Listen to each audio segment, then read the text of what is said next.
Bonsoir et ravi de vous retrouver pour ce ultime rendez-vous du soir avec l'actualité. Merci d'avoir choisi Gabon Première pour vous informer. Bienvenue à tous. L'actualité reste marquée ce dimanche par les élections des présidents des conseils municipaux des villes du Gabon disposant d'un arrondissement. Ainsi, Libreville connaît désormais son maire.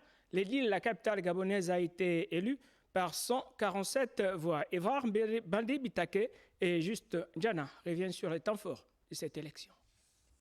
Élu avec 147 voix, soit un suffrage exprimé à 97%, le candidat de l'UDB est le nouvel édile de la commune de Libreville, au terme de ce scrutin qui s'est déroulé dans le calme.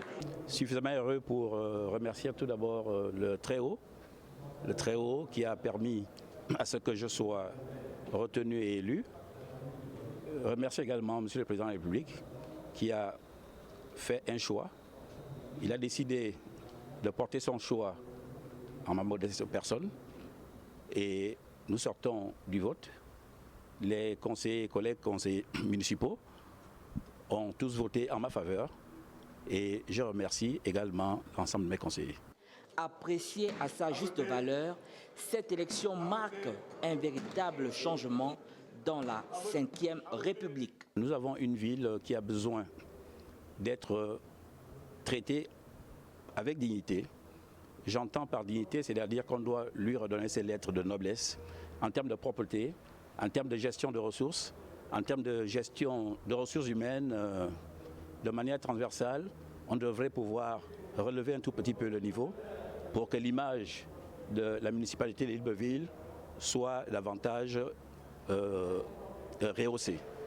Attendu sur le terrain de l'action, Pierre-Mathieu Obam Etougué devra rapidement transformer les aspirations des Librevillois en réalisations concrètes.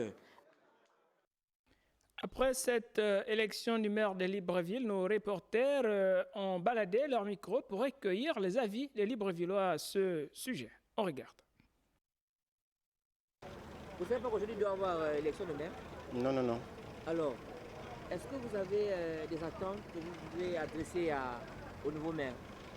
Bon, la seule chose que je puisse dire au nouveau maire, c'est de faire une bonne gestion de la ville, surtout sur l'insalubrité. Tout ce que nous attendons du nouveau maire, l'amélioration des conditions de marché, l'amélioration de la situation de la ville, c'est-à-dire nettoyer les villes, curage des carnivaux, faire en sorte que tout soit accessible au peuple gabonais. Nous voulons que le maire regarde la situation de l'opérateur économique comme nous, les jeunes gabonais. Nous voulons que le maire nous donne la possibilité de réaliser certaines choses, nos petits business que nous faisons dans le domaine des documents, c'est-à-dire la légalisation de l'espace domaine communal et bien d'autres. Mes attentes, c'est que ce que les Gabonais attendent, l'insalubrité qui se passe dans Libreville, s'il peut arranger certaines choses par la grâce de Dieu. Oui, au niveau de la commune de Libreville, c'est vraiment un désarroi. Vous voyez vous-même, à partir d'ici, les commerçants occupent carrément les trottoirs. C'est carrément inadmissible. Le Gabon devient maintenant, disons Libreville, devient vraiment un chaos pour les Gabonais. Ça, honnêtement, c'est la bienvenue pour moi de m'exprimer et de dire vraiment au chef de l'État de prendre des mesures draconiennes. Parce qu'en ce moment, nous ne respirons plus. Dans tous les capitaux de Libreville, de partout, vraiment, il y a la saleté balancée sciemment.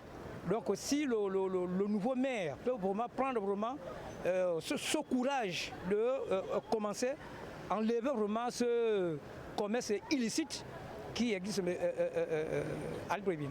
J'ai passé toute la journée au chantier, donc je n'ai pas eu la possibilité de regarder les informations. Donc sinon, c'est tenir la ville propre et maintenir la rigueur au niveau de la fermeture des marchés et l'entretien des marchés. C'est essentiellement ça. Le ministre de l'Accès universel à l'eau et à l'énergie a quant à lui dirigé ce jour à Libreville une importante séance de travail avec une délégation d'un groupe Tchori qui ambitionne investir au Gabon dans ces secteurs d'activité. Les précisions avec Jean de Dieu Ongoms Ngombi et Juste Djana. Au cours de ce tour de table, le ministre de l'Accès à l'eau et à l'énergie et le vice-président de l'ASCA Énergie turque ont abordé les questions relatives sur l'état d'avancement des projets énergétiques en cours au Gabon. La rencontre avec le ministère de l'Énergie, c'était une rencontre vraiment très positive. On a tout le soutien de l'État gabonais et nous sommes ravis d'être au Gabon. C'est un pays vraiment qui a beaucoup de potentiel. Donc on pense que dans très bientôt, nous allons avoir beaucoup de mégawatts à la population gabonaise. ASCA Énergie a présenté aux membres du gouvernement un projet ambitieux de la centrale électrique à gaz de 1000 MW. AXA Énergie va investir dans 3 centrales thermiques ou au gaz ou au gasoil au Gabon. La première centrale concerne 100 MW sur la place de Libreville dans les installations de la SCG à Ovendo. La seconde centrale concerne 2 modules de 25 MW, donc 50 MW à Port-Gentil. Ça, c'est à très court terme, dans les 5-6 mois qui viennent. Et à moyen terme, dans les 7-8 mois qui viennent, nous allons installer avec AXA une centrale sur l'axe Mandji-Fougamou et le triangle que fait Mandji-Fougamou et Rabi. À ce niveau, on aura une centrale d'à peu près 1 gigawatt qui va alimenter le réseau le RIC du Sud pour aller jusqu'à Mayumba. Cette coopération bilatérale s'annonce comme un levier structurant pour la transformation du paysage énergétique au Gabon. La 3e journée de la Société gabonaise de radiologie s'est achevée ce week-end à Libreville. Débuté jeudi dernier, l'événement a rassemblé les radiologues du Gabon. C'était à l'occasion de la journée mondiale dédiée à la discipline. Suivant le compte rendu d'Andé Clovis Revaza et Guy Serge Dizambo. Durant 3 jours, les radiologues gabonais ont suivi plusieurs formations. Objectif, mieux répondre aux défis que leur imposent les réalités du terrain. Supervisés par leurs pairs, les praticiens ont participé à de multiples ateliers de travail. La première chose à retenir, c'est déjà que le dépistage pour le cancer du sein se fait en associant la radiologie. C'est bien, actuellement il y a une forte sensibilisation qui se fait, mais il faut passer à un cran supérieur en réalisant des mammographies, évidemment à partir d'un certain âge, en tout cas à partir de 45 ans. Le deuxième message, c'est que la médecine se fait en équipe. Les radiologues ont besoin d'être avec les gynécologues, les anapathes, les cancérologues et même les psychologues. Toutes ces personnes rentrent en jeu dans la prise en charge du patient. Donc il faut vraiment retenir le message de pluridisciplinarité. Le programme a réuni plusieurs sphères de la discipline, étudiants, praticiens débutants et aguerris, mais aussi des collègues venus d'horizons divers. Je ne suis pas dépaysé concernant le plateau technique du service de radiologie, surtout de l'hôpital d'instruction des armées Omar Bongo. En fait, il y a un plateau technique, un grand service, là où il y a toutes les sortes de radios qu'on a sur les meilleurs hôpitaux militaires du Maroc. Les participants repartent mieux préparés au sein de leurs différentes structures. Rendez-vous pris pour la Journée mondiale de la radiologie 2026.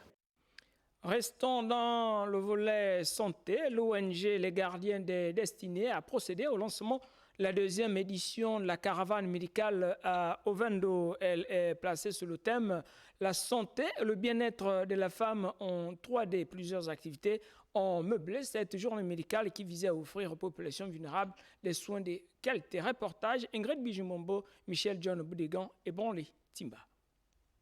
C'est parce que la femme est le pilier de la société et son bien-être sur le plan holistique est important que les femmes venues des 4 coins de la commune d'Ovendo ont pu bénéficier des bienfaits de la caravane médicale sociale. Une initiative de l'ONG Gardienne de Destinée, cet élan de solidarité a été rythmé par des échanges. Les panélistes ont édifié l'assistance sur l'importance de la santé physique, mentale et spirituelle de la femme. Cette cérémonie matérialise notre volonté à contribuer aux côtés des autorités locales et de nos partenaires à l'amélioration du bien-être global de la femme et de la jeune fille, pilier incontestable de la famille et de la société.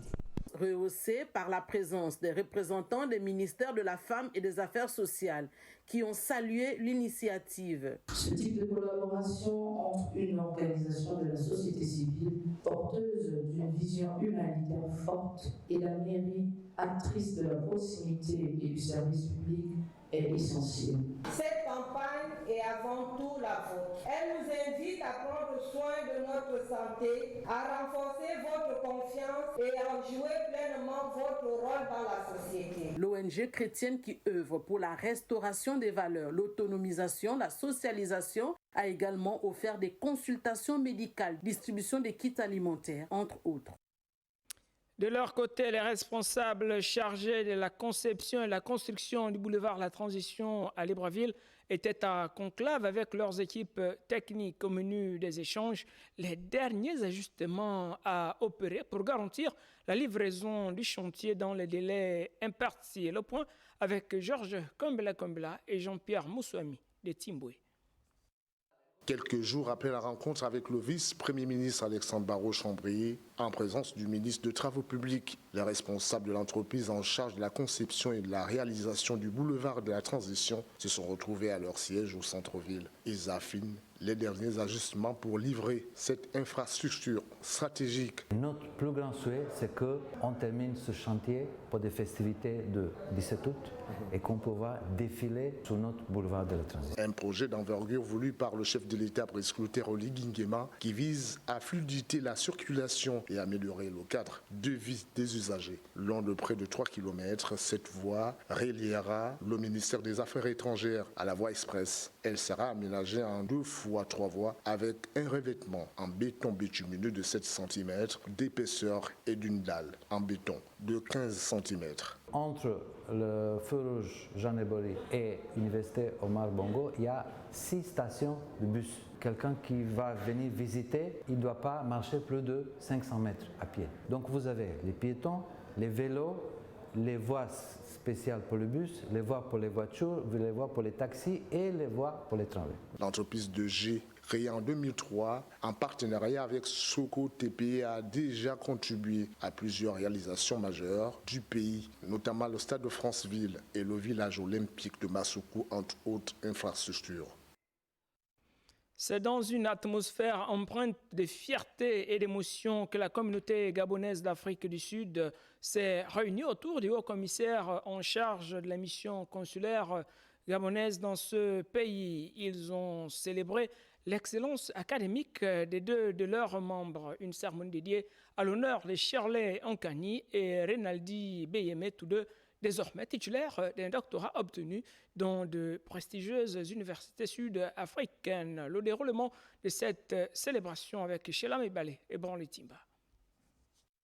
Au moment où le Gabon s'attelle à relever 2 défis majeurs, celui du développement du tourisme et celui de l'accès à une eau de qualité pour tous, 2 de ces enfants viennent renforcer le capital humain national à travers leur parcours universitaire d'exception. Ce n'est pas toujours évident et d'aller jusqu'au bout et d'être récompensé comme vous l'êtes aujourd'hui. Bravo à vous, bravo pour cette détermination-là. Je vous encourage à y aller à fond. Dr Shirley Ankani, diplômée à l'Université de technologie de Val, s'est spécialisée en chimie environnementale, un domaine crucial pour la préservation de nos ressources naturelles. Des travaux qui contribuent non seulement à la purification de l'eau, mais aussi à la dépollution de l'environnement. Avec les nouvelles technologies, la nanotechnologie, photocatalysis, nous pouvons construire une unité sur ce plan pour pouvoir apporter des solutions dans le problème des eaux usées.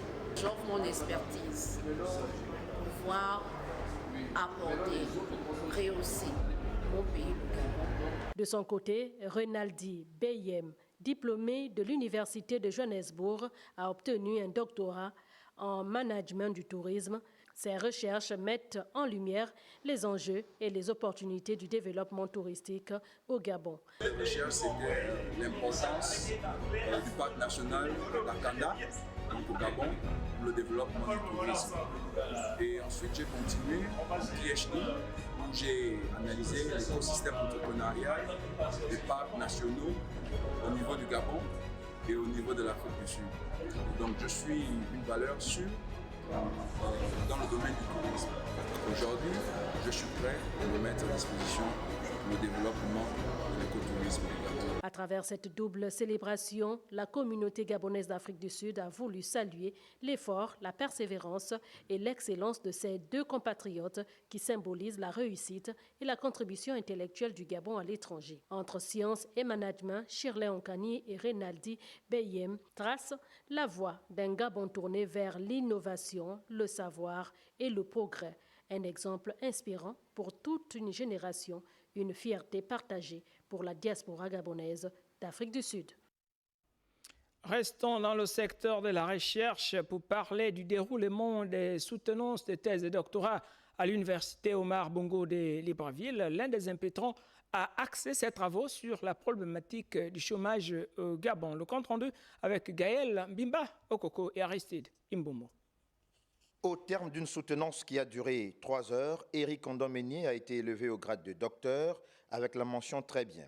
Sa thèse de 320 pages, organisée en 3 parties, vient expliquer les statuts de chômeurs que portent les petits entrepreneurs gabonais par représentation sociale. À travers cette étude, on voit comment on peut aussi comprendre la problématique du chômage au Gabon à partir des représentations sociales que les petits entrepreneurs actifs eux-mêmes se font de l'activité de travail qu'ils exercent. La thèse est donc originale en ce sens qu'elle donne un visage africain aux notions de chômeur et travail, en mettant en perspective le concept de chômeur-entrepreneur actif. Le concept de chômeur-entrepreneur trouve un ancrage dans la société gabonaise parce qu'il y a des gens qui travaillent aujourd'hui, un mois après, ils ne travaillent plus.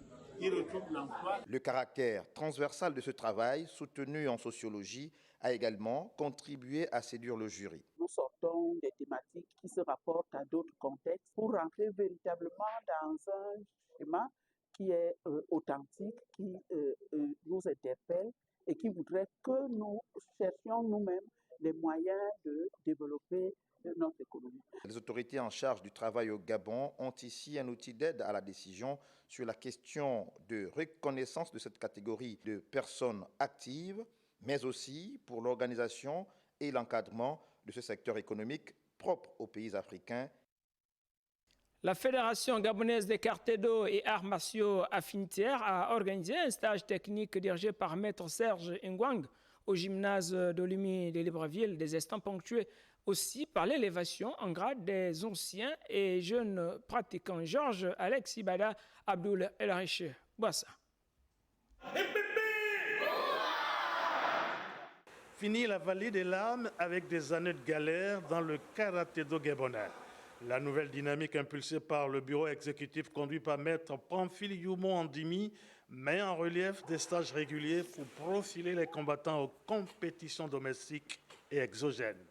Nous avons vu également les fondamentaux de la pédagogie ou de l'utilité, c'est-à-dire les classes des fondamentaux.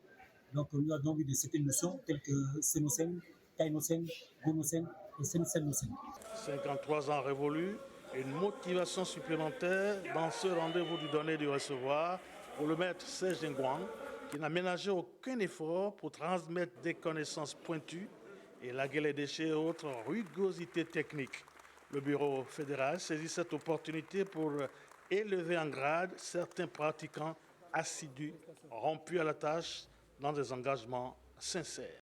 C'est un sentiment de reconnaissance, mais c'est aussi un appel profond à la responsabilité.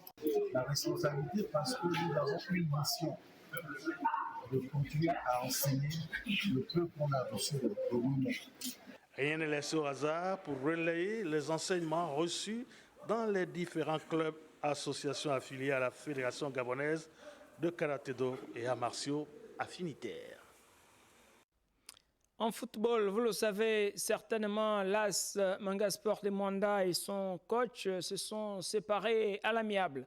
Après plusieurs années passées à la tête du club, les responsables de l'équipe lui ont rendu un vibrant hommage par l'organisation des matchs des galas à son honneur. Michel Don nous donne les détails dans ce élément.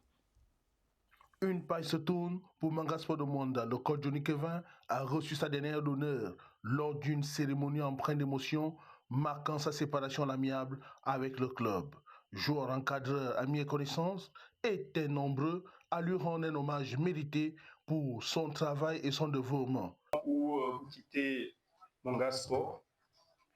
Sachez que tout le public, tout le peuple de Mwanda tient à vous remercier pour tout le travail que vous avez effectué au sein de cette équipe. Puis produit de Manga Sport, le coach Kevin a exprimé sa gratitude en retour. Je fais toutes mes classes ici et à travers ce club, je suis devenu un homme, comme on dit, par la qualité du travail qu'on a mis en place ici. Profitant de la tribune, le médecin de l'hôpital Marcel Abeke a sensibilisé les hommes présents sur le cancer de la prostate. C'est une période où on fait le dépistage des cancers masculins, en particulier le cancer de la prostate. Et avant, on pensait que c'était une pathologie qui était réservée aux adultes, notamment à partir de 50 ans et plus. Mais aujourd'hui, avec l'avènement du papillomavirus, il est prouvé que de plus en plus de jeunes sont atteints de cette pathologie. C'est par un match de gala entre Manga Corpo et les dirigeants de Manga Sport qui a mis un terme à ces moments forts en émotion. La création d'entreprises est toujours d'actualité. Pour ne pas déroger à la tendance, plusieurs leaders religieux sont à l'école de l'entrepreneuriat. L'initiative est celle des responsables de la mission Parole Vie au Gabon. Elle vise à outiller les chefs religieux dans la création des activités génératrices des revenus et à renforcer leur autonomie. La formation s'est déroulée ce matin à l'esplanade PME d'Aoundje de Libreville en présence de nos reporters Doris Ngonkolo et Stan Manika. Identification de projets, gestion financière, communication, innovation, apprentissage et gestion du temps. Autant de thématiques abordées lors de cette formation sur l'entrepreneuriat destinée aux leaders religieux et initiée par la mission Parole de Vie au Gabon. On leur a montré comment il faut entreprendre, les pesanteurs qui permettent de ne pas réussir dans l'entrepreneuriat. L'expert nous a détaillé sur cet état d'esprit qui peut nous permettre d'entreprendre et de travailler ensemble. L'objectif, rendre les hommes et femmes de Dieu autonomes financièrement pour mieux servir Dieu. Nous voulons amener les femmes à être autonomes. C'est-à-dire qu'il faudrait que la femme se prenne en charge. C'est pas parce qu'on est chrétien qu'on n'a plus rien à faire, on ne compte que sur Dieu. Dieu nous a donné tout ce qu'il faut pour que nous puissions être à l'aise. C'est-à-dire que cette formation va nous permettre de pouvoir aider les femmes à pouvoir se mettre en activité. Et c'est une voie qui permet, n'est-ce pas, à l'Église ou encore aux frères de pouvoir entreprendre, de pouvoir également avoir des entreprises pour financer également l'œuvre du Seigneur. Être chrétien et entrepreneur n'est donc pas incompatible, à condition de rester au service de Dieu tout en assumant sa responsabilité personnelle. Le focus de ce 23h nous conduit à la découverte d'une vendeuse de noix de coco sur l'une des plages de Libreville. Une activité qui permet à cette courageuse compatriote de se prendre en charge. Jean-Augustin Nzengi, Gérard Magnagna et Adoli Kene Abaga nous amènent à sa rencontre. On regarde. À la place du lycée Léomba, difficile de ne pas remarquer Maman Alphonsine Koumba, l'une des rares dames vendeuses de coco au milieu d'une majorité d'hommes. La quinquagénaire bientôt, fière de son métier, a pourtant connu bien des désillusions dans sa quête d'un emploi stable. J'ai travaillé à la station provinciale de la Nyanga, Radio Massanga. Je suis venu faire le dossier au ministère, ça n'a pas abouti. Ça m'a découragé de retourner encore. J'ai travaillé plusieurs années sans être intégré. Donc ça m'a découragé. Chaque jour ou presque, Maman Alphonsine, installée à la périphérie de Libreville, rejoint la plage pour désaltérer passants, élèves et travailleurs avec son eau de coco fraîche ou même sa chère tendre de coco. Ils aiment le coco, ils apprécient bien le coco. Parce que même les bouteilles, comme j'ai toujours la grosse noix, quand je vais sur la route, je cherche la grosse noix pour les bouteilles. Normalement, les clients ils apprécient bien le coco. Ils viennent m'encourager aussi. Avec à sa charge plusieurs bouches à nourrir, elle mène chaque jour un combat silencieux pour subvenir aux besoins essentiels de sa famille. J'ai commencé d'abord de vendre la boisson Quand j'ai vu que non, le Burkinabé est en train de se faire de l'argent, c'est là où moi aussi, je me suis lancée dans l'affaire de coco. Je nourris les enfants, c'est avec ça. L'école des enfants, je paye avec ça. Tout, je fais avec ça. Le métier n'a rien de simple, mais Maman Koumba garde le moral haut et refuse de baisser les bras. Je vais moi-même sur le terrain, je cherche le coco. J'arrive même jusqu'à Koboulé, sur la route de Kokobi, sur la route des Amaligués. Je paye les grimpeurs, je paye les cocos. Mais le transport, c'est fort. Que veux-tu? Je vais aller demander à qui? Je suis là, je supporte. J'ai envie de faire d'autres choses, mais je n'ai pas de moyens. Je suis obligée de rester d'abord là. C'est avec ça que je paye l'école des enfants. Je suis obligée de le faire. Mais j'en veux vraiment de faire d'autres choses. Quand je suis à la maison, je pense que je veux faire quelque chose, mais les moyens font défaut. Les moyens font défaut. Moi, je suis venue ici, je n'ai pas suivi quelqu'un. Hein. Celui qui veut, il vient s'installer, il fait aussi comme moi. Même moi, la vieille, j'ai fait combien de fois les jeunes? Les jeunes aussi peuvent faire comme moi. Véritable leçon de bravoure et d'humilité dans un contexte où le chômage touche une grande partie de la jeunesse. Maman Alphonsine Koumba démontre qu'avec la détermination, il est toujours possible de gagner dignement sa vie. Beaucoup pourraient s'inspirer de son parcours exemplaire dans un secteur où de nombreux travailleurs étrangers réussissent à construire leur avenir. C'est ici que l'on s'arrête pour ce 23h. Merci pour votre aimable attention. Bonne suite de programme sur Gabon Première. Prochain rendez-vous avec l'actualité demain, lorsqu'il sera 13h avec Raissa Eva à Ingon et à 20h, Marina Boissa. Ça fera le plaisir de vous informer. À 23h, vous serez accompagné d'Ernil Kozas Kambila. Quant à moi, je vous retrouve très prochainement, s'il plaît à Dieu. Au revoir.